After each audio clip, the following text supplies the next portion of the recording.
বসনে আবে নচাৰিবা ভূমি শ্ৰৱণ কীৰ্তন পৰ্ব তায়া থাকা তুমি আৰম্ভ কতি নভৈলে তুমি যাইবে ৰখাতল মূৰ আজ্ঞা পালি ৰহি ৰুকম বল। জয় কৃষ্ণ। আপোনালোকে ভাবিব পাৰে এইজনে আকৌ কিয় জয় কৃষ্ণ কৰি আছে। বুজি পাইছে? ভাগৱতৰ মূল শব্দ দশমৰ মূল শব্দ আমি ব্যৱহাৰ কৰি আছোঁ। মংগলাচৰণ আৰম্ভ হৈছে ডবল জয়, জয় জয় কৃষ্ণ। সেইকাৰণে আমি ছিংগল জয় জয় কৃষ্ণ কৈ আছোঁ ভাগৱতৰ বাক্য। যা হওক, সেইকাৰণে কৈছে খুব গুৰুদেৱে পৰীক্ষিতক কৈছে, হে ৰাজন পৰীক্ষিত, এনেভাৱে সেইজন ভগৱন্ত কৃষ্ণই উদ্ধৱৰ দুখ দেখি তেওঁ নিজেও দুখ কৰিছে আৰু পিতবস্ত্ৰই চকুলো মচি স্নেহভাৱে উদ্ধৱক আশ্বাস দিছে, কৈছে তুমি দুখ নকৰিবা। তুমি জানিলা মই যে এই পৃথিৱীৰ সমস্ত ভাৰ সংহাৰ কৰি মোৰ নিজৰ এই যদুকুল সংহাৰ কৰি যাব বিচাৰিছোঁ, তুমি অথচ গম পালা যে সেইকাৰণে সেই উদ্ধৱ মই সকলো দেৱতাসকলৰ তেওঁলোকৰ মনোবাঞ্ছা পূৰণ কৰিবৰ বাবেহে এই সমস্ত সংহাৰ কৰিছোঁ। সেইকাৰণে তুমি এটা কাম কৰিবা উদ্ধৱ, তুমিও এই ঠাইত ৰৈ নাথাকিবা আৰু মই যোৱাৰ লগে লগে সেই দ্বাৰকা সাগৰ তলত ডুবি যাব। আমি সেইখন দ্বাৰকা বেলেগত বিচাৰিব নালাগে, আমাৰ নিজৰ লগতে আছে। আজি আত্মাৰূপে ভগৱন্ত সাক্ষীৰূপে আছে। এই আত্মা ওলাই যোৱাৰ লগে লগে এখন দ্বাৰকা ডুবি যাব, হয়নে বাৰু? এইটোকে আমি জানি লওঁ, সেইখন দ্বাৰকাটো আছে, এতিয়াও সেইখন দ্বাৰকা সাগৰ তলত আছে। যা হওক, আমি এইখন দ্বাৰকাই চিন্তা কৰোঁচোন বাৰু। ইয়াতোতো সেইজন কৃষ্ণ প্ৰভু ভগৱন্ত আছে, হয়নে বাৰু? যাৰ ভাৱনাৰ চিন্তাৰ ভাল আৰু উদ্ধ হয় সেইজনকে উদ্ধৱ বুলিও কৈছে। গতিকে আত্মা আমাৰ লগত আছে, উদ্ধৱো আমাৰ লগতে আছে, এইখন দ্বাৰকা ইয়াতে আছে, আমি বেলেগত বিচাৰিব নেলাগে। সেইকাৰণে কৈছে যে মই গুচি যোৱাৰ লগে লগে সেই উদ্ধৱ এই দ্বাৰকা সাগৰ তলত ডুবি যাব। আৰু কৃষ্ণৰ প্ৰভু ভগৱন্তই যোৱাৰ লগে লগে কৈছে দুৰ্জন কলিয়ে অত্যাচাৰ কৰিব। যিদিনাখনে কৃষ্ণ প্ৰভু ভগৱন্তই এই ধৰাধামৰ পৰা বৈকুণ্ঠলৈ গৈছিল সেইদিনাখনে কলিযুগ আৰম্ভ হৈছে। যে সেইকাৰণে দাপৰৰ শেষত কলি আদ্ৰত আৰম্ভণি সময়তেই কৃষ্ণ প্ৰভু ভগৱন্তই গুচি গৈছে। সেইকাৰণে কৈছে দুজন কলিয়ে আচাৰ আৱৰি ধৰিব, লোকসকলৰ অধৰ্মমতি হ'ব আৰু সকলোৱে অধৰ্মী কৰ্ম কৰিব। আৰু যদি তুমি আৰু মই দুয়োজনে গুচি যাওঁ তেনেহ'লে ধৰ্ম পথ ভকতি পথ লুপ্ত হৈ যাব। সেই উদ্ধৱ তুমি এতিয়া যাব নোৱাৰিবা, তুমি কিছুদিন থকা, মই অকণমান তোমাক দায়িত্ব দিওঁ, এইকণ দায়িত্ব তুমি কেৱল পালন কৰিবা। যে তুমি কি কৰিবা, মোৰ বাক্য শুনা, কেৱল তুমি মোৰ গুণৰ নাম শ্ৰৱণ কীৰ্তন কৰি তুমি ভক্তি পথটো ৰক্ষা কৰিবা আৰু সকলোতে তুমি ব্যাস কৰি দিবা আৰু তুমি একে ঠাইতে ৰৈ নেথাকিবা। আৰু যিসকলে ভক্তি নকৰিব, সেই উদ্ধৱ তুমি যদি ভক্তি নকৰা তুমি ৰসাতলে যাবা। ৰসাতলখন বাৰু ক'ত আছে, হয়নে বাৰু? এতিয়া আমাৰ মানুহে কয় গ'ল এই অমুকা ৰসাতলে গ'ল, সঁচাকৈ ৰসাতল গ'ল। ৰসাতলখন ক'ত আছে তেওঁক যদি সোধা যায় সেইজনে কিন্তু ক'ব নোৱাৰিব। আটাইতকৈ আমাৰ সাত পাতালৰ তলত একেবাৰে তলস্তটো হ'ল ৰসাতল। আমি জানিব লাগিব তাৰ এটা চুকত আছে সঞ্জীৱনী এখন দেশ, সেইখনৰ নামে হৈছে নৰক, যাৰ অধিপতি ধৰ্মৰাজ যম। গতিকে ভাল কাম কৰিলে মানুহে কয় হওক হওক দে, অকণমান মানুহজন ওপৰলৈ গৈছে, হয়নে বাৰু? ওপৰলৈ যোৱা মানে কি, ভাললৈ গৈ আছে, যিমান ওপৰলৈ যাব সিমান ভাল। আমাৰ এই সাত স্বৰ্গৰ ওপৰত যিখন আছে বৈকুণ্ঠ, তালৈ যোৱাৰ ব্যৱস্থা আমাৰ কেৱল বা সমস্ত আই মাতৃ সমস্ত কেৱল ভক্তি পথ। যদি ভক্তি এৰি আমি বেলেগ পথ কৰোঁ, আমি স্বৰ্গৰ পৰা গ'লে দেখা নাপাম। ভক্তি ব্যতিৰেকে বৈকুণ্ঠ কেতিয়াও যাব নোৱাৰে। সেইকাৰণে কৈছে যে এনেভাৱে তুমি শ্ৰৱণ কীৰ্তন কৰি থাকিবা, নহ'লে তুমি ৰসাতলে যাবা। এই যে এতিয়া কৃষ্ণই উদ্ধৱক দিয়াৰ ৰীতি আমাৰ গাৰ্হস্থ্য ধৰ্মৰ ৰীতি। সেইকাৰণে কৈছে মই যাওঁ বৈকুণ্ঠলৈ উদ্ধৱ, তুমি নেকান্দিবা, বদৰিকাশ্ৰমে থাকি উদ্ধৱ, নিয়মে পালিবা, পুৱা আৰু সন্ধ্যা বেলা উদ্ধৱ, মন্দিৰত সোমাবা, মোৰ নামত বন্তি গছি উদ্ধৱ, নিয়মে জ্বলাবা, বৈষ্ণৱৰ সংগকে উদ্ধৱ, লৈবা প্ৰথমতে,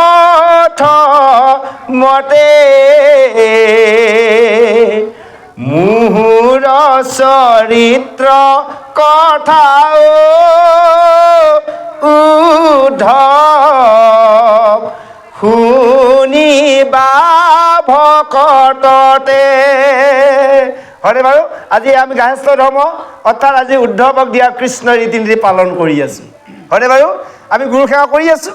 তাৰমানে আজি সাধু সংঘলৈ আহি বৈষ্ণৱৰ মুখৰ পৰা, মহন্তৰ সাধু সমস্তৰ মুখৰ পৰা আমি কি কৰিছোঁ? কৃষ্ণ কথা শুনাৰ ব্যৱস্থা কৰিছোঁ। এয়া হ'ল মূল ৰীতি নীতি। সেইকাৰণে কৈছে যে এনেভাৱে তুমি কি কৰিবা? এই ৰীতি নীতি পালন কৰিবা। দুইজনে যদি যাওঁ পৃথিৱীত ধৰ্ম লুপ্ত হৈ যাব, দুইজন কলিয়ে সকলোকে অত্যাচাৰ কৰিব। আহক আমি পিছৰ পদলৈ আগবাঢ়িছোঁ। কৃষ্ণ কিন্তু নাথাকিবা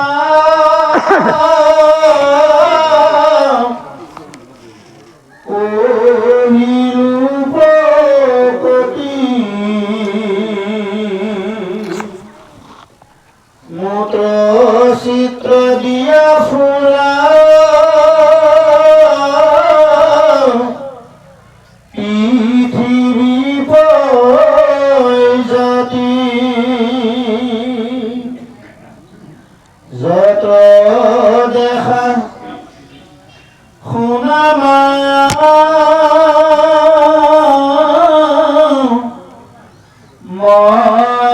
স্বপ্ন সম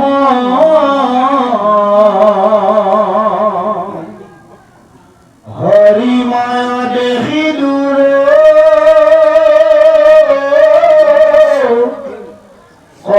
কৰামতি ভামা জ্ঞান কৰ্ম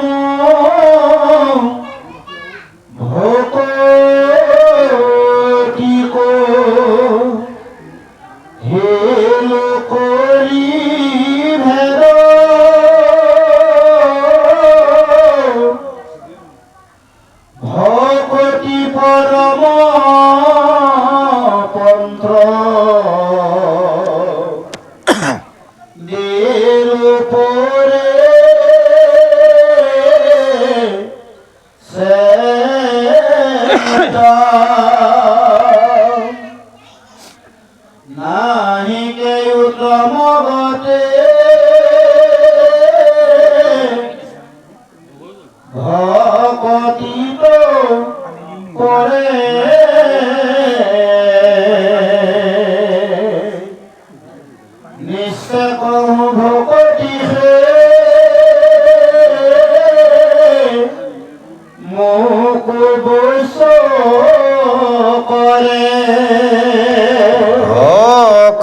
চিত পৰে আন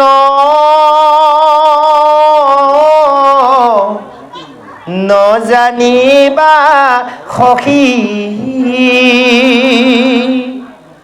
হেন শুনি উদ্ধৱে মুচিয়া মুখ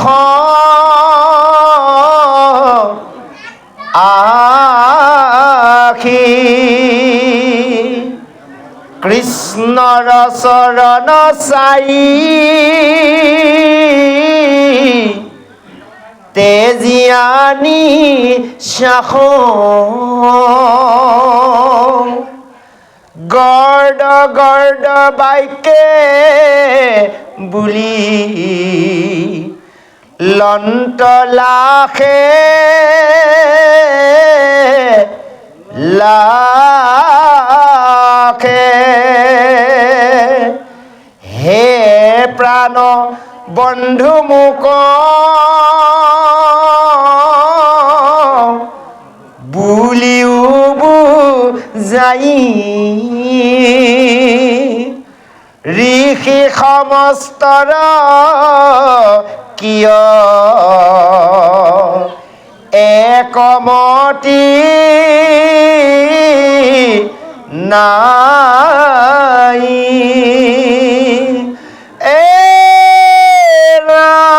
ৰাম কেহু বোলে কৰ্মে কেহু বোলে জ্ঞানে গতি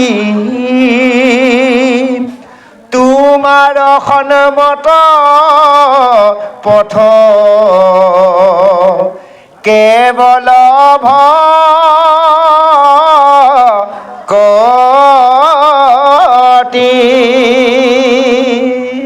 জয় কৃষ্ণ।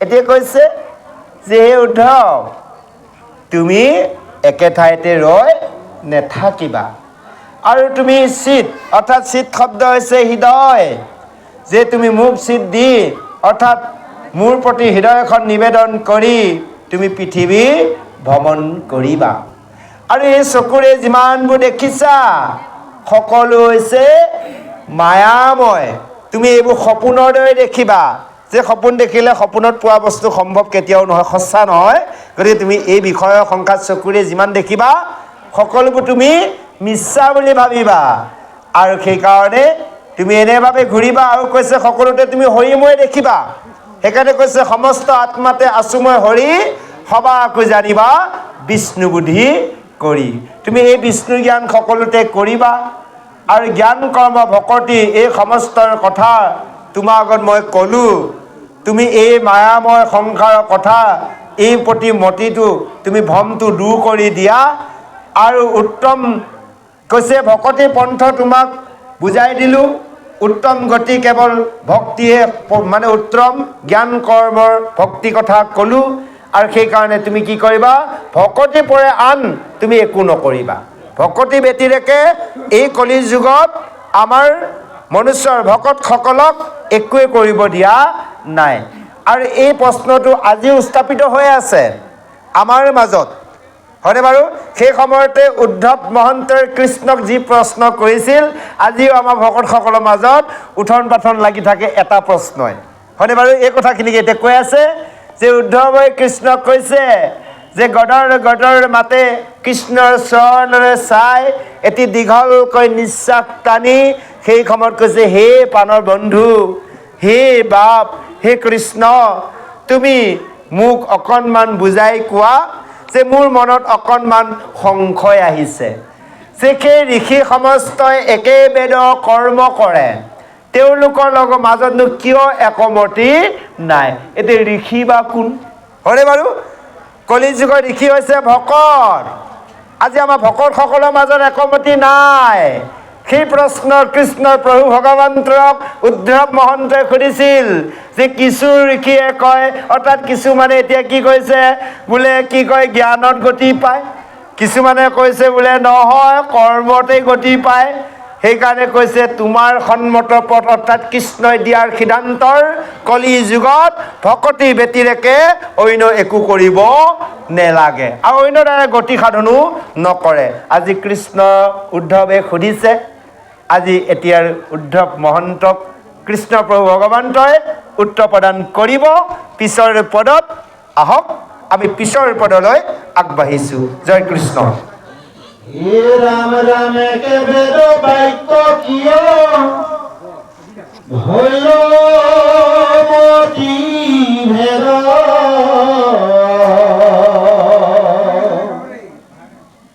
কিংকৰৰ কেশৱ সংশয়লাছেদ।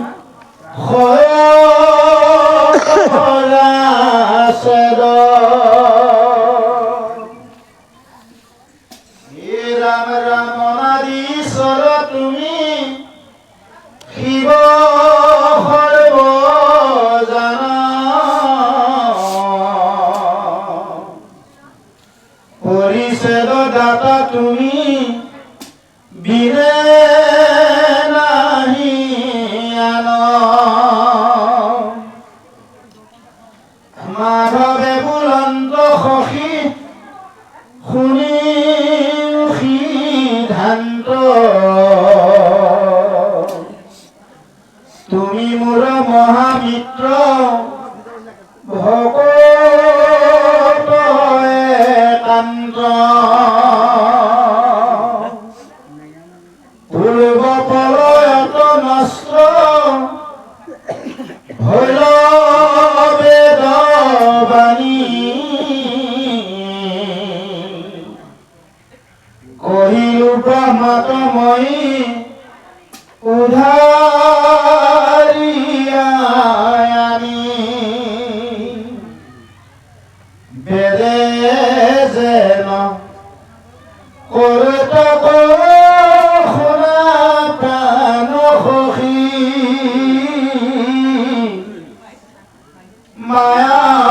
মায়াময় বেদ ধৰ্ম সবাকো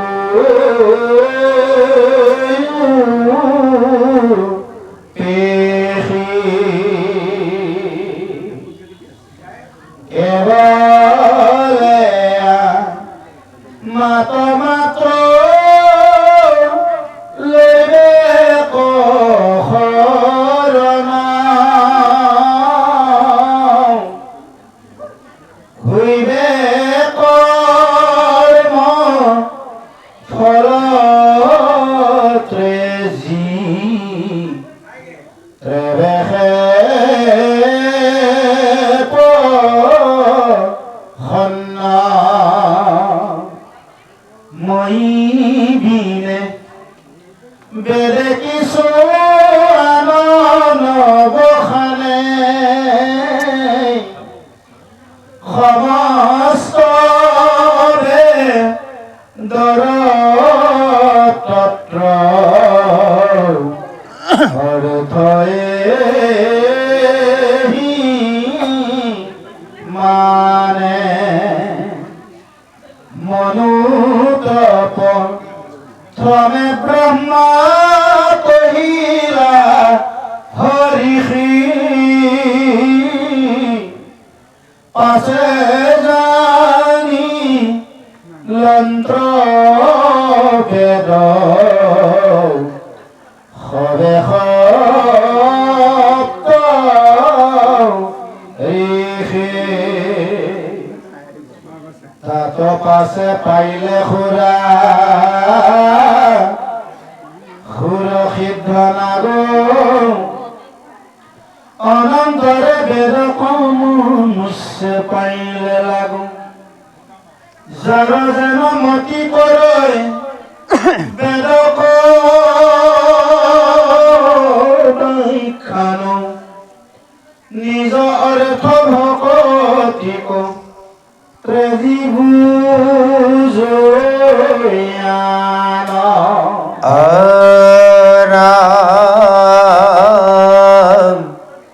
কেহু বোলৈ বেদে কবই যজ্ঞ ব্ৰত দানে, কেহু বোলে শুদ্ধ দেৱ পূজা তিত্ত স্নানে কেহু বোলে বেদে কবই জ্ঞানতে সে গতি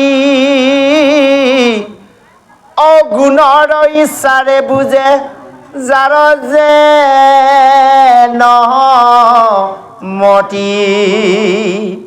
কটু মন্দ্ৰ মতি শাস্ত্ৰ নকৰে বিচাৰ কৰে কুল ধৰ্ম পূৰ্ব পুৰুষ আচাৰ তাকো এৰি লবই কতো পাখণ্ডৰ মতি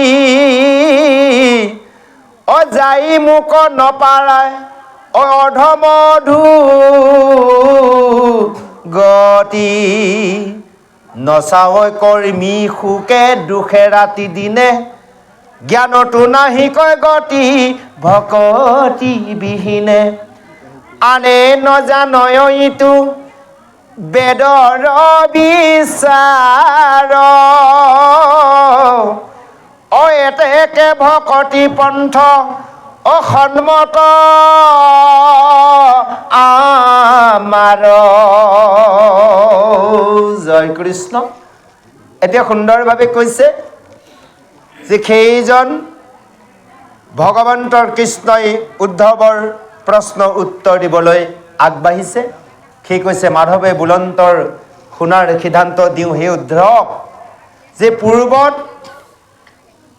যে তুমি হৈছে মোৰ মহামিত্ৰ এই কথা তোমাক মই কওঁ। সেইকাৰণে যদি একে সংগী ভকত নহয় কিছুমান কথা ক'ব নোৱাৰি, বুজি পাইছে? একে সংগী ভকত নহ'লে একে যদি ৰেঞ্জৰ নহয় কথা কিছুমান পাতিবই নোৱাৰি। হয়নে? শৰণীয়াজনৰ লগত ভজনীয়া কথা পাতিব নোৱাৰে নহয়, কিছুমান কথা পাৰি নেকি বাৰু? নোৱাৰে। শৰণটো হৈছে কি জানে? আমাৰ এই নৰদেহটো পবিত্ৰ কৰাটো হৈছে শৰণ। যিদিনাখনলৈ আমি ভজন নল'ম, ভজন মন্ত্ৰ নল'ম, সিদিনাখনলৈ আমি গুৰুক ভজিবই নোৱাৰোঁ, গোসাঁইক মানে ঈশ্বৰক ভজিবই নোৱাৰোঁ, গু সেৱা কৰিবই নোৱাৰোঁ। ভজন মন্ত্ৰ লাগিব। শৰণ হৈছে এইটো এটা আমাৰ নৰদেহ, অৰ্থাৎ নৰ শব্দ অৰ্থ জানে? আমাৰ প্ৰত্যেকৰ নিজা নিজা আই গৰ্ভভাগ হ'লে নৰ। তৃতীয় স্কন্ধৰ ভাগৱত যদি আমি চাওঁ কপিল দেৱহতী আখ্যানত তাত পাম যে এই নৰকৰ পৰা আমি জন্ম পোৱাৰ বাবে নৰ মনুষ্য, বুজি পাইছে? এই নৰ শব্দটো কাটিবৰ কাৰণে, নৰ মনুষ্যটো কাটিবৰ বাবে আমি এই দেহে গুৰুত শৰণ ল'লোঁ, অৰ্থাৎ দেহৰহে শৰণ। সেইটো গুৰুত শৰণ লোৱাটো হ'লে দেহ শৰণ, দেহটোক পবিত্ৰ কৰা যায়। সেইদিনাখনৰ পৰা কি হ'লো জানে? বোলে ভকত বাপ বোলে আইগৰাকী হয়নে? আই মাতৃ এনে আগতেতো মানুহ মানুহ কয়, মানুহে কৈ থাকে। এতিয়াতো আপোনালোকক মানুহ বুলি নকয়, বোলে অমুক বাপ, অমুক ভকত, অমুক আইগৰাকী হয়নে বাৰু? অমুক আই মাতৃ। এই শব্দটো কেতিয়াৰ পৰা আহিল? যিদিনাখন গুৰু আশ্ৰয় ল'লে, হয়নে বাৰু? তাৰপিছত আহিলে ভজন। ভজন মন্ত্ৰ যদি নাথাকে কৃষ্ণক কেনেকৈ ভজিম? সেইকাৰণে গুৰুৰ পৰা ভজন মন্ত্ৰ লৈহে আমি কৃষ্ণক ভজিব লাগিব। এনেই ঢেৰ গাই আছোঁ, কামত নাহিব গুৰু মুখে লোৱা যদি নাম নহয়। এই কথাখিনি কি কৈ আছে? আজি কৃষ্ণৰ প্ৰভু ভগৱন্তই উদ্ধৱক কৈছে তুমি মোৰ একান্ত ভকত, তুমি মোৰ মহামিত্ৰ, তোমাক মই এইখিনি কথা কওঁ, এটা সিদ্ধান্ত দিওঁ, তুমি সাৱধানে শুনা। যে সেই পূৰ্বত প্ৰলয়ৰ সময়ত সেই বেদৰ শ্লোকবোৰ নষ্ট হৈ গৈছিল আৰু সেই বেদৰ শ্লোক পুনৰ মই উদ্ধাৰ কৰি সেই পদ্মকল্পত মই ব্ৰহ্মাক সেই বেদৰ শ্লোক শুনাইছিলোঁ। আৰু বেদে কি কৈছে শুনা হে প্ৰাণসখী, এই মায়াময় বেদে সকলোকে উপাসী কেৱল কৈছে মোক শৰণ লোৱা। বেদে চাৰি বেদে সিদ্ধান্ত দিছে কৃষ্ণক শৰণ ল'বলৈ। এতিয়া আকৌ তাকে দেখোন বহুতে বেদৰে কৰ্ম কৰিছে বোলে দেৱতাসকলকো পুজি থাকে কৃষ্ণ, বুজি পাইছে? নাজানো আৰু কি বুজিছে। ভাগৱতে কৈ আছে কি? ভাগৱত হৈছে চাৰি বেদৰ মূল সাৰ। চাৰিখন বেদৰ মূল সাৰ হৈছে শ্ৰীমদ ভাগৱত। আমি ঋক যজু সাম অথৰ্ব চাৰি বেদ যুগুত কৰি আনি আমি সমস্তই তাক অধ্যয়ন কৰি জনা বুজা আমাৰ সম্ভৱ নহয়। সেইকাৰণে শংকৰদেৱ গুৰুজনাই হয়নে বাৰু বিভিন্নজন গুৰুক একত্ৰিত কৰি নিজে হেড অফ দ্য ডিপাৰ্টমেণ্ট হয় মূল ধাৰাত থাকি কি কৰিলে জানে? আমাক বুজিবলৈ চাৰি বেদৰ মূল সাৰ যুগুত কৰি দি গ'ল। কিন্তু আমি এই ভাগৱত চাইও আজি আমি নিজকে সিদ্ধান্ত কৰিব পৰা নাই এই কলিযুগত আমি কৃষ্ণক ভজিম নে দেৱতাক ভজিম, হয়নে বাৰু? গতিকে দেৱতা ভজিলে গতি নাই, কৃষ্ণ ভজনৰ ব্যতিৰেকে অন্য উপায় একোৱে এই সংসাৰত নাই। কাৰণ এয়া হৈছে যুগৰ ধৰ্ম। আমি কোন যুগৰ মানুহ? আমিতো কলি যুগৰ মানুহ। কলি যুগৰ ধৰ্ম কি? সত্যত আছিল ধ্যান, তেতাত আছিল যজ্ঞ, দাপৰত আছিল পূজা, কলিত হৰি কীৰ্তনৰ বাদে আৰু নাহিকে দুজা। গতিকে আমি এতিয়া পূজা কৰিবলৈ দাপৰ যুগতো মানুহ নহয়, হয়নে বাৰু? আমিতো কলি যুগৰ মানুহ, এই আজিকালি মানুহ। আৰু আজিকালি আছোঁ, কাইলৈৰ পৰা নাথাকিবও পাৰোঁ। গতিকে এইকণ সময় যিকণ পাইছোঁ, ইমান সুন্দৰ জন্ম, ইমান সুন্দৰ দেশত, হয়নে বাৰু? গতিকে আমি কৃষ্ণক ভজিব লাগে। সেইকাৰণে কৈছে চাৰিও সংযোগ কোটি কল্পেও নেপায়, সপোনৰ নিধি যেন হাততে হেৰাই। হয়নে বাৰু? কলি যুগ, কিমান সুন্দৰ যুগত জন্ম পাইছোঁ। হৰি নাম ভাৰতবৰ্ষ, যদি আমেৰিকা চাইনাত জন্ম পালোহেঁতেন, কৃষ্ণক ভজিব পাৰিলোহেঁতেন নে কলি যুগত? সম্ভৱপৰ নহয়। আৰু কৈছে দেৱৰ দুৰ্লভ নৰতনু অনুপাম। কিমান সুন্দৰ জন্ম, কিমান সুন্দৰ যুগত, কত ভাগ্যত পাইছোঁ চাৰিটা বস্তু।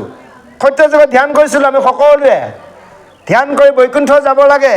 প্ৰভুৱে ক'লে বোলে হে ভক্তগণ, সকলোৱে যদি বৈকুণ্ঠলৈ যোৱা এই যুগতে, হয়নে বাৰু? ইয়াৰ মাজত আৰু দুটা যুগ আছে, তেতা আৰু দাপৰ।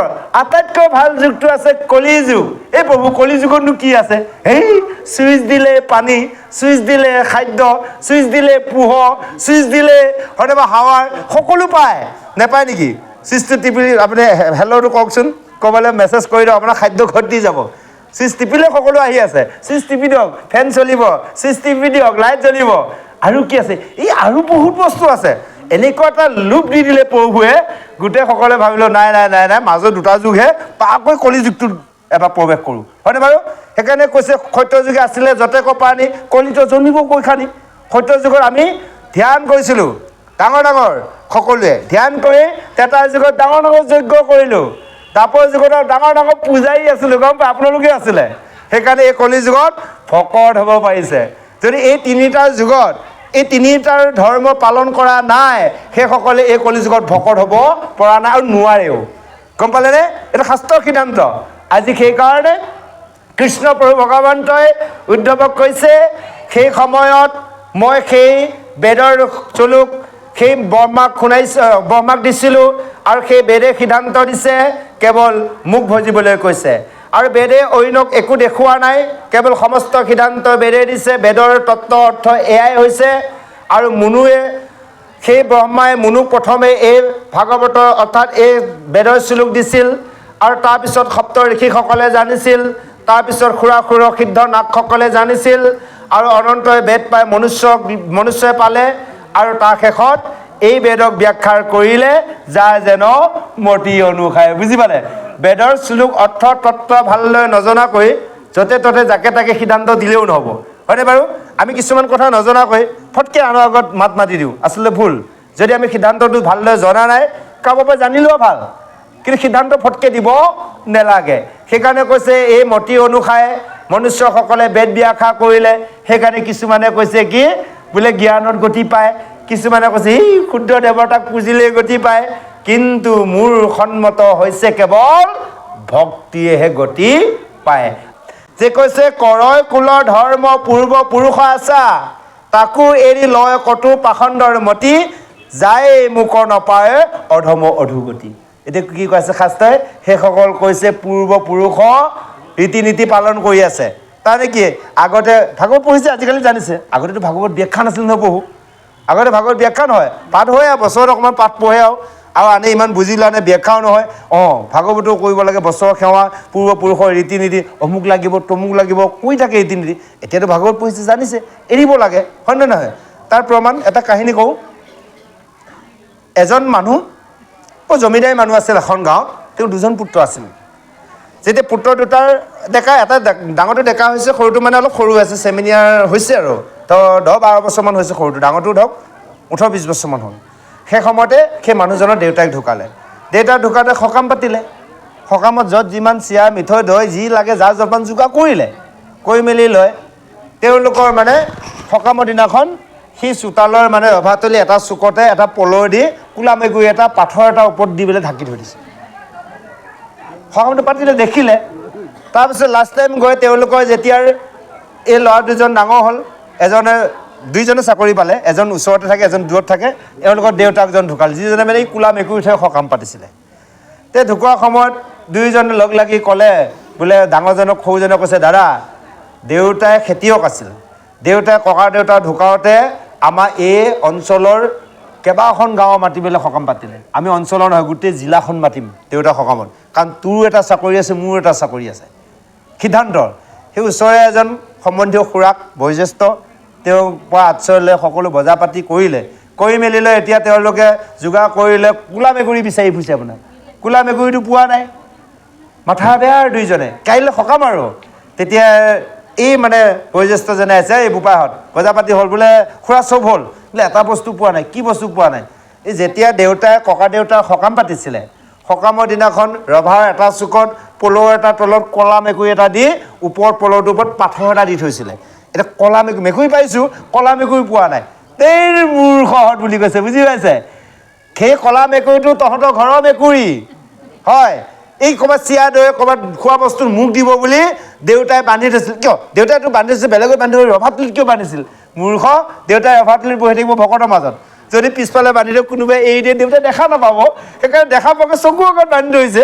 বুজি পালে? এইয়া কলা মেকুৰী কৰ্ম কৰি আছে এতিয়া, বুজি পাইছেনে? পূৰ্বপুৰুষ এতিয়া আকৌ লাগিব, এইটো কৰিব লাগিব, এইটো আমাৰ নিয়মে। আকৌ এয়া নিয়ম আমি ভাবি লাভ নাই। শাস্ত্ৰ বেদে যি নিয়ম দিছে, যি সিদ্ধান্ত দিছে, আমি তাক জীৱনত প্ৰয়োগ কৰিব লাগে। যা হওক, সেয়ে শেষত কৈছে ভকতৰ কৈছে এনেভাৱে কৈছে, জ্ঞানী কৰ্মী এইসকলক দুখে কেতিয়াও লগ এৰি নিদিয়ে আৰু সেইসকলে অধোগতি যায়। এনেভাৱে সিদ্ধান্ত দিছে কৃষ্ণ প্ৰভু ভগৱন্তই উদ্ধৱক। আজি উদ্ধৱক দিয়া নাই, আমাৰ সমস্ত আপোনালোক সমস্ত উদ্ধৱক দিয়া আছে, যে তোমালোকৰ তোমালোকৰ ভাৱবোৰ চিন্তাধাৰাবোৰ উদ্ধৰ কৰা, ভাল কৰা, অৰ্ধবোৰ বেয়াবোৰ বাদ দিয়া, ভাল কৰি লোৱা, এই ব্যৱস্থাই আমাক জ্ঞান দিছে। আহক আমি পিছৰ পদলৈ আগবাঢ়িছোঁ। কৃষ্ণ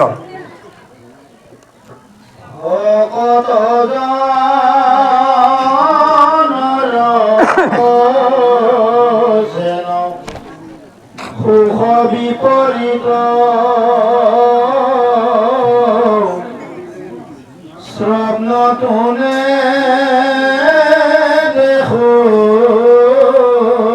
জ্ঞানী কৰ্মী কদাচিত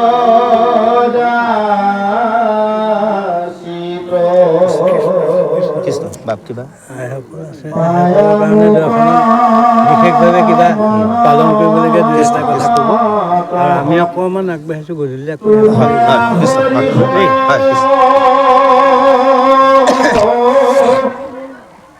ভকতৰ সখী সুখ ময়ৰ সুদিশ জানি মোক ভকত কলো দেখৈ মিছা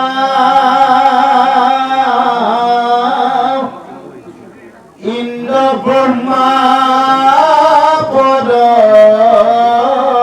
গুণ কৰৈ মানে ইচ্ছা মুকুতিব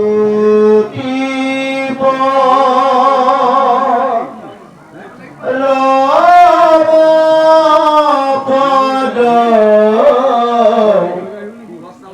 তাকো এৰি দায় মই বিনে ভকতৰ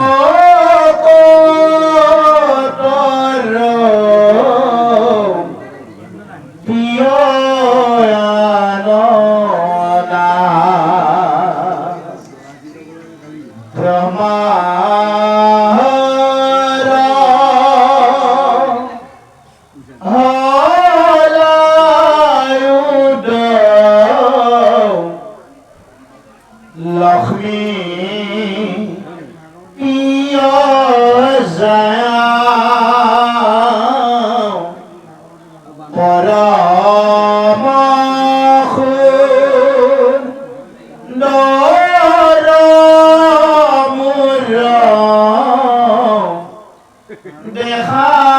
এইটো কায়া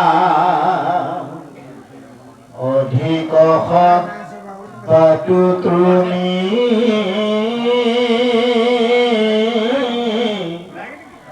প্ৰাণ প্ৰিয় ক্ৰম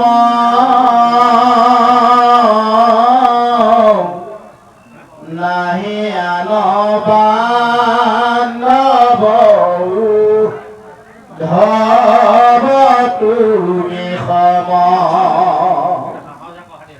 ভকতে জানা মোৰ পৰম বান্ধৱ ভকত নৰময় হৃদয় ধব হয় কৃষ্ণ হয় হয় হয় হয় কৃষ্ণ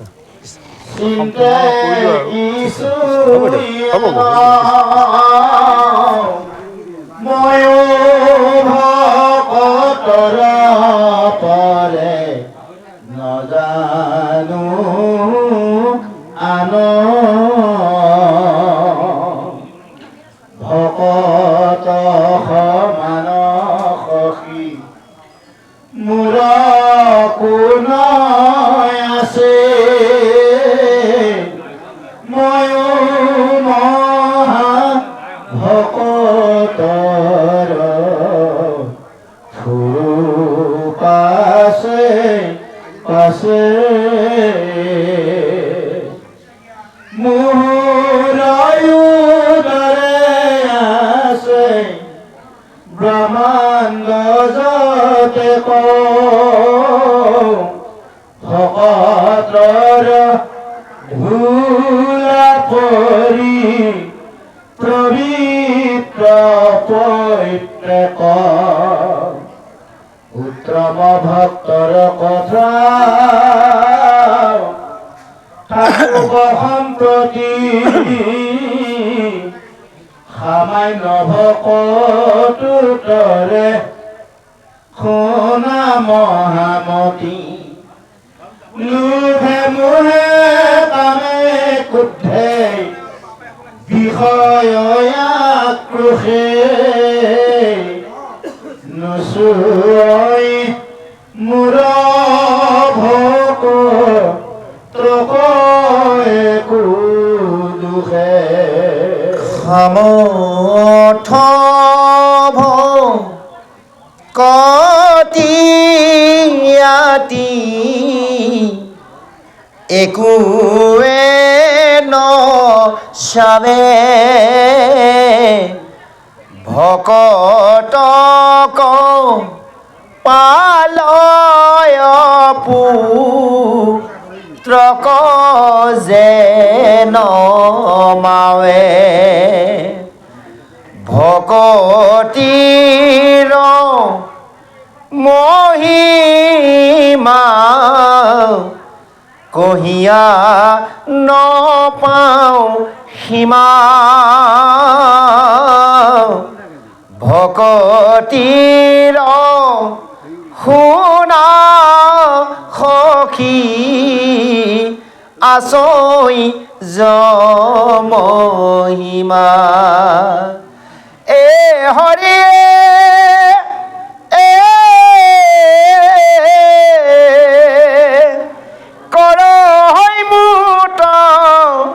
ভকতি যদ্যপি দুষ্ট চিতে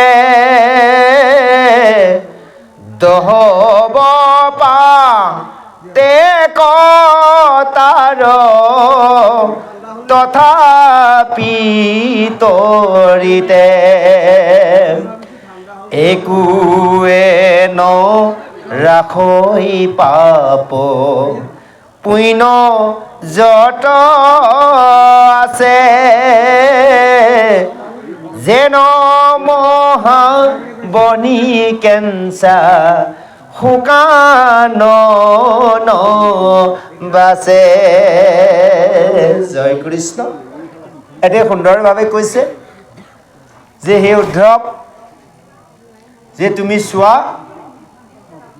যে এই বেদৰ কথাৰ কেৱল সন্মত আমাক ভক্তি কৰা আৰু ভকতৰ দশো দিশে কেৱল সুখ আপোনালোকে চাব ভকতসকলৰ কেৱল সুখ আৰু সুখ ভকতৰ কিন্তু দুখ নাই ভকতৰ কোনো কাৰণত দুখ নাই ভকতৰ সুখেই সুখ যিজনে ভকত হোৱা নাই তেওঁ দুখেই দুখ যিজনে আনৰ আগত ভকত হৈও যদি দুখৰ কথাই কৈ ফুৰে এনি টাইম জানি ল'ব তেওঁ ভকত হ'বই পৰা নাই আৰু সুধিব নালাগে প্ৰশ্ন কৰিবই নালাগে নিজে দৃঢ়ভাৱে ল'ব যিজন ভকতে এনি টাইম ভকতৰ ওচৰত কোনোবা এজনৰ ওচৰত নিজৰ দুখৰ কথাই কৈ থাকে জানি ল'ব তেওঁ কাম নাই আৰু কাৰণ ভকতৰ দোষতি সুখ হয়নে বাৰু ত্যাগৰ সুখ নহয় জানো বাৰু আমি ত্যাগ কৰিব নোৱাৰোঁ আমি ত্যাগী হ'ব লাগিব সেইকাৰণে কৈছে ভকতৰ দোষতি সুখ আৰু মোৰ ভকতে জ্ঞান কৰ্মী এইসকলে মোৰ ভকতৰ যি সুখ তেওঁলোকে জ্ঞানী কৰ্মীসকলে সপোনতো বোলে সুখ দেখা নাপায় এনেইতো সাক্ষাৎ নাপায় সপোনতো ক'ৰবাত সুখ নাপায় কেৱল সপোনতো দুখ হয়নে বাৰু সপোন দেখিব ক'ৰবালৈ কাম বন কৰিব যে কিবা কিবি দৌৰি ঢাপৰি ফুৰা ইত্যাদি সপোনো দেখি থাকিব ভকতে কি আকৌ সপোনত শুই থাকিলেও সপোন ভকতকে দেখে আমাৰতো ভকতসকলে সেইটোৱে নিয়ম হয়নে বাৰু কেতিয়াবা সপোন দেখিলে কোনোবা এজনে ফোন কৰিব ঐ প্ৰভু ভালনে আজি সপোনতে দেখিলোঁ অমুকত ভাগৱতত যোৱা দেখিছোঁ বোলো ভাগৱতৰ প্ৰগ্ৰেম আহিবই অলপ পিছতে ফোন এটা আহেই প্ৰভু এনেকৈ অমুক দেখিছোঁ চাই দিবনে আহি যায় বুজি পালেনে চাওক একে ৰিজাল্ট এইবোৰ আৰু কেৱল ভাগৱতৰ ভকতৰ বাহিৰে আমাক ভকতে একো দেখা নাপায় যদি আমি একান্ত ভকত হোৱা নাই তেতিয়াহ'লে সপোনত কেৱল কৰ্মী জ্ঞানীৰ দৰে সেই বিষয় বাসনাহে দেখা পাম সেইকাৰণে কৈছে জানি মোক এই ভকতসকলে এই সংসাৰৰ সকলো মিছা দেখে আৰু মোৰ ভকতসকলে ইন্দ্ৰৰ ব্ৰহ্ম পদকো ইচ্ছা নকৰে আৰু মুকুতি পদকো এৰি কেৱল মোৰ ভকতে মোকেই পিয়ৰ বুলি মোৰ ভকতকে পিয়ৰ বুলি তেওঁলোকে ভক্তি কৰে আৰু ব্ৰহ্মা সেই হলায়ো লক্ষ্মী মোৰ যদিও প্ৰিয় যায় পৰম সুন্দৰ মোৰ সেই সকলোবোৰ কাই তথাপিতো আটাইতকৈ মই বেছি ভাল পাওঁ মোৰ ভকতক সেইকাৰণে ভকত হৈছে ভগৱন্ত প্ৰতিনিধি বুজি পাইছে এই পৃথিৱীত এই কলি যুগত আমি ভকতে সেইজন ভগৱন্তক চতুৰ্ভুজ ৰূপে দৰ্শন নেপাওঁ আমি দ্বিভুজ ৰূপে পাই আছোঁ হয়নে চতুৰ্ভুজত নেপাওঁ দ্বিভুজত পাই আছোঁ দ্বিভুজ হৈছে ভকত ৰূপে ভকতক যদি আমি সেৱা কৰিব পাৰিছোঁ তেনেহ'লে ভগৱন্তক সেৱা কৰা হৈছে সেইকাৰণে কৈছে অভকতে ভগৱান লৈছে হৰিনাম এয়া যে বৈকুণ্ঠ থানে জয় গোবিন্দৰাম ভকতক আমি ভগৱান হিচাপে ভাবিব লাগিব সেইকাৰণে ভকত সেৱা কৰা যায় ভগৱানক আমি মাতি আনি সেৱা কৰিব পাৰিম খাদ্য আছে দেখা পাম নেপাওঁ যি পাওঁ যদি গুৰুগৃহত আছে বুলি আমি তাকে সেৱা কৰি আছোঁ কিন্তু ভকতক মাতি আনি সেৱা কৰা মানে ভগৱন্তক সেৱা কৰা আৰু ভকত সন্তুষ্ট মানে ভগৱন্ত সন্তুষ্ট ভকতে যদি দুখ পাই গ'ল ভগৱন্তও দুখ পালে ভকতৰ আনন্দ পোৱাই হৈছে ভগৱান আনন্দ সেইকাৰণে আমি ভকত সেৱাৰ খুব সযতনে কৰিব লাগে আৰু ভকতক আমি খুব মানে সৎ ব্যৱহাৰ দি সৎভাৱে সেৱা শুশ্ৰূষাৰ আসন বসন যিমান পাৰোঁ কায় বাক্য মনে আমি এইখিনি কৰিব লাগে যে এইটো নহয় ভকতক মাতিলোঁ বুলি এসোপা খুৱাব লাগিব ভকতে খাব নাহে কৃষ্ণ ভকতে হয়নে বাৰু আমি যদি চাওঁ আমি কৃষ্ণ ভকত নে আমি খোৱা ভকত দে সকল বেয়া নাপাব আমি খোৱা ভকত নে কৃষ্ণ ভকত হয়নে বাৰু যে কৃষ্ণৰ নামত আমি খোৱাবৰ কথা ভাবি লাভ নাই কেৱল নাম ল'ম নামে আমাক ক্ৰিয়া কৰিব নামৰ পৰা আমি এনাৰ্জি পাই থাকিম হয়নে বাৰু খোৱা সময় এটা আছে আৰু জীৱনটো খায়ে আছোঁ এইটো 2-3 ঘণ্টা সময় ইয়াৰ পিছতো খোৱাত ব্যস্ত হ'মেই দেখোন অকণ সময় নেখালোঁ চলে হয়নে বাৰু জয় কৃষ্ণ যা হওক কথা প্ৰসংগত কৈছোঁ যে এনেভাৱে কৈছে যে এইসকলে কেৱল মানে মোৰ ভক্তসকলে দশো দিশে সুখ দেখে আৰু তেওঁলোকে ব্ৰহ্মপদকো আশা নকৰে ইচ্ছা নকৰে সেইকাৰণে কৈছে মোৰ ভকতক মই সেই লক্ষ্মী হৰৰ আৰু সেই মানে কি কয় হলায়ু সকলোতকৈ মই বেছি ভাল পাওঁ মোৰ ভকতক। সেইকাৰণে কৈছে ভকতেকে জানামো পৰম বান্ধৱ, ভকতজন মই সুহৃদ উদ্ধৱ। ভকতে হৈছে মোৰ পৰম বান্ধৱ, ভকতে মোৰ সুহৃদ। হয়নে উদ্ধৱ, তুমি জানিবা। গতিকে সেইকাৰণে সেইজন ভকত আকৌ আমি হ'ব পাৰিব লাগিব, বুজি পাইছে? কৃষ্ণই ভাল পায় ভকতক, সেইজন ভকতকো আমি হ'ব পাৰিছোঁ নে নাই? আমিতো হ'ব লাগিব, হয়নে বাৰু? ভকত আমি হ'ব পাৰিব লাগিব। কোনজন ভকত হ'ব লাগিব? যিজনক ভগৱন্তই ভাল পায়, হয়নে বাৰু? এতিয়া চাওক, দোকান এখনত বস্তু কিনিবলৈ গ'লে আপোনাৰ ভাল লগা বস্তুটোহে কিনিব, ভাল লগাটো নহ'লে আপুনি নিকিনিব। তেনেধৰণৰ ভগৱন্তৰ ওচৰত আমি এইখন মায়া বজাৰ, এই মায়া বজাৰত বেপাৰ কৰি আছোঁ। এতিয়া আমি বেচিব বিচাৰি আছোঁ, কোনে কাক বেচিব আৰু। আমি কিন্তু ভগৱানক বেচিব, কৃষ্ণক বেচিব বিচাৰি আছোঁ। কৃষ্ণই কিন্তু আমাক কিনি লোৱা নাই, আপোনালোকে লৈছে আৰু আমাক লোৱা নাই। দাম দৰ চলি আছে দিয়ক, অকণমান দামটো বেছি হৈছে নেকি সেইকাৰণে কিনা নাই, হয়তো ক'ৰবাত কিবা সোণ বিহুণ পাইছে নেকি সেইকাৰণে কিনা নাই। কাৰণ ভগৱন্তই কিনাজন আমি হ'ব লাগিব। ভগৱন্তই যিটো ভাল লাগিব, আমাৰ ভাল লগা বস্তুটোৱে আমি কিনিম, কোনোবাই এনেই দিলেও আমি নানো, ভাল লগা বস্তুটো বেছি ধন দিও কিনিম, হয়নে বাৰু?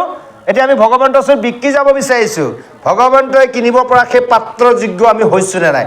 সেইকাৰণে কৈছে কি মোকে কিনা কিনা প্ৰভু, মোকে কিনা কিনা আন ধন নলাগৈ নাম ধন বিনা। বুজি পালে? যদি ভগৱন্তে আমাক কিনিব লাগে, অন্য ধন নিবিচাৰি নাম ধন বিচাৰিব লাগিব, তেতিয়াহে কিনিব। আমি নাম ধন পায়ো বেলেগ ধন যদি বিচাৰিয়ে ফুৰোঁ দিনে ৰাতিয়ে, ভগৱানে আকৌ নাম ধন লাগে, নাম ধন দিয়া স্বত্তেও যদি বেলেগ ধন বিচৰা, নিকিনোৱে যোৱা তোমাক। বুজি পালে? গতিকে নাম ধনৰ ব্যতিৰেকে বেলেগ ধন আমি বিচাৰিব নেলাগে, কাৰণ ভগৱন্তৰ চৰণত নিবেদন কৰিলে ভগৱন্তই আমাক সমস্তৰ দিব। সেই কথাটোকে সুন্দৰভাৱে কৈছে যে সেয়া হৈছে মোৰ ভকতৰ লক্ষণ। কৈছে না ভকতিয়ে জানা মোৰ পৰম বান্ধৱ, আৰু ভকতে মোৰ সুহৃদ। সেই উদ্ধৱ তুমি জানিবা, আৰু মোৰ ব্যতিৰেকে মোৰ ভকতে অন্য চিন্তা নকৰে, আৰু ময়ো ভকতৰ ব্যতিৰেকে আন চিন্তা নকৰোঁ। বুজি পাইছে? এতিয়া যে ইয়াত আছোঁ আমি সকলোৱে একত্ৰিত হয়, স্বয়ং ভগৱন্ত ইয়াত উপস্থিত হৈ আছে, বিৰাজমান হৈ আছে। গম পালেনে? কাৰণ কেনেকৈ বিৰাজ হৈ আছে? যেতিয়াৰ আপোনালোকক সেই মেধি প্ৰভুজনাই ইয়াত যেতিয়াৰ আসন স্থাপন কৰি দিলে, ভগৱন্তক আহ্বান কৰিলেই, আৰু ভকত আগমন ভগৱন্তৰ আগমন হৈ গ'ল। ভকত আগমন মানে ভগৱান, ভকতে য'ত থাকিব ভগৱানে তাত ৰৈ থাকিব নোৱাৰে। সেইকাৰণে কৈছে না হং তিষ্ঠানে বৈকুণ্ঠে যোগিনাং হৃদয় নচৰ মই ভক্ত যত্ত গায়ন্তী শ্ৰৱন্তী তত্ত তিষ্ঠানে হে নাৰদ। হয়নে বাৰু? কৈছে হে নাৰদ, মই বৈকুণ্ঠত ৰৈ থাকিব নোৱাৰোঁ, যোগীসকলে যোগ সাধনা কৰি মোৰ হৃদয়ত বন্দী কৰি ৰাখিব নোৱাৰে।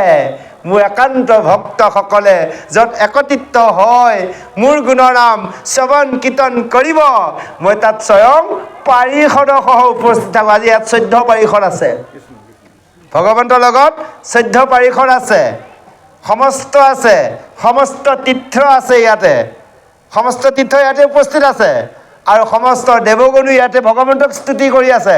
দেৱগণেও ভকতক সেৱা কৰি আছে, আজি গমেই পোৱা নাই, ভকতকে সেৱা কৰি আছে দেৱগণে।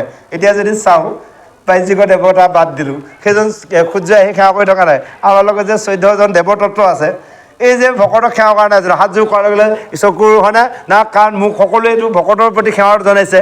গতিকে দেৱতাই এতিয়া ভকতক সেৱা কৰিছে নাই? কৰি আছে। গতিকে এই সমস্ত পাৰিষদ আছে, এই কথাটোকে সুন্দৰভাৱে বুজাইছে। কি উত্তম ভকতৰ কথা থলোঁ, এজন সামান্য ভকতেও তৰিব পাৰে, যিজন ভকতে ক্ষুদ্ৰ দেৱতাক মতি নেদি কেৱল মোৰ চৰণত ভক্তি কৰে। এতিয়া এইখিনিতে আকৌ ক্ষুদ্ৰ দেৱতাৰ কথা আমি যে কৈ আছোঁ, ভাগৱতেও ক্ষুদ্ৰ দেৱতাৰ কথা কৈছে আন ক্ষুদ্ৰ দেৱতাটো যদি নেদে মতি, মহা দুৰাচাৰো কয় আমাতো ভকতি, সেহিকে পৰম সাধু জানা মহাশয়, যিহেতু আমাক মাত্ৰ কৰিলে নিশ্চয়। এজন সামান্য ভকতেও তৰিব পাৰিব ক্ষুদ্ৰ দেৱতা। এই যে আমাৰ 14 দেৱতত্ত্ব আছে শৰীৰত, এইকেইজনক আমি মতি দিব নালাগিব, হয়নে বাৰু? যে কিবা এটা খাওঁ বুলি ইচ্ছা গ'লে খাবই লাগিব, তেনেকুৱা ধৰণৰ কোনো কথা নাই। যে আমি জীয়াই থাকিবলৈ অকণমান আমি আহাৰ খাব লাগে। গতিকে সেই চৈধ্যৰ দেৱৰ তত্ত্বক আমি কি কৰিব লাগিব? মতি নিদি কেৱল কৃষ্ণ আত্মাতত্ত্বক মতি দিব লাগিব। আত্মা হৈছে সৰ্বশ্ৰেষ্ঠ। এই যে আমি দেখিছোঁ শৰীৰত যিমানবোৰ, এই বাহিৰৰ বাদ দিলোঁ, এইখন ক্ষুদ্ৰ ব্ৰহ্মাণ্ডত আমি যিমানবোৰ চকুৰে দেখিছোঁ সকলোবোৰ মিছা, সকলোবোৰ অবস্তু। কেৱল আত্মা বস্তুক আমি জানিব লাগিব। সেইকাৰণে কৈছে প্ৰথমে নিজে ভকত হোৱা, ইন্দ্ৰিয় বৰ্গক ভকত বনোৱা। আকৌ কৈছে তাৰপিছত পৰিয়ালক ভকতি লাইনলৈ অনা, তাৰপিছতে তুমি আনত ভকত বুলি পৰিচয় দিবা। আমি গুৰু শৰণ ভজন ল'লোঁ আৰু ঘৰ পৰিয়াল কথা বাদ দিয়ক, ইন্দ্ৰিয় দমন কৰিব পৰা নাই, কেৱল ভকত দেখাই ফুৰিছোঁ, নহ'ব। শাস্ত্ৰই কৈছে প্ৰথমে নিজে ভকত হোৱা, নিজৰ ইন্দ্ৰিয়ৰ বৰ্গক অৰ্থাৎ চৈধ্যৰ সদায় দেৱতত্ত্বক কি কৰা? 10 ইন্দ্ৰিয়ক মনৰ লগত 11 অৰ্থাৎ আমাৰ এই 24 তত্ত্বটোক সমস্তজনক আত্মাতত্ত্বৰ লগত এক কৰা। অৰ্থাৎ তাৰপিছত তুমি কি কৰা? নিজৰ পৰিয়ালক ভকতি মাৰ্গলৈ আনা, আনত তেতিয়াহে ভকত বুলি পৰিচয় দিবা। সেইকাৰণে আমি অজ্ঞানী হৈ আছোঁ। আমি জ্ঞান ল'ব লাগিব, আত্মাতত্ত্বক জানিব লাগিব। যিদিনাখন আমি আত্মাক জানিব নোৱাৰিম, আত্মাক চিনি নাপাম, সিদিনাখনলৈ আমাৰ ভক্তি কৰা পুণ্য নহ'ব।